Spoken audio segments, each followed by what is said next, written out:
Is War of the Rohirrim just Hollywood's latest attempt to give us a strong female hero in a pre-existing IP?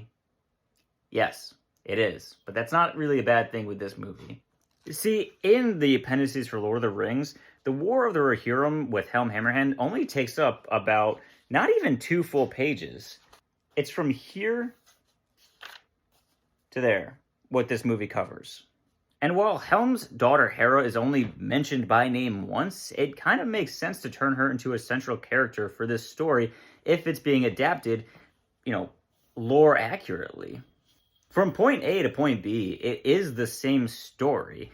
They haven't really changed anything, they've just added to it with this movie. And spoilers from here on out. You see, the way Tolkien wrote The War of the Rohirrim, nobody makes it alive from beginning to end, or if they do, they're not really present for the main parts of the story.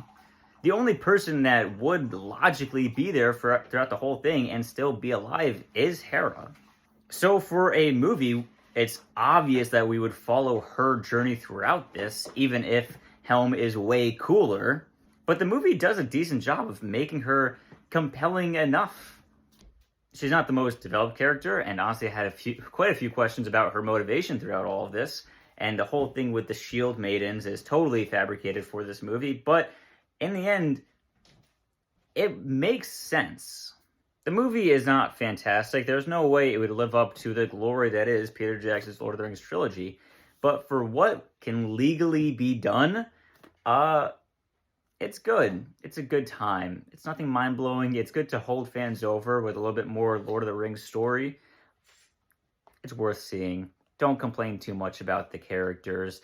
It's not the deepest thing in the world. Don't go in expecting a masterpiece. But it is pretty lore accurate for as much accuracy as there can be in a movie that's dealing with 2 pages of source material.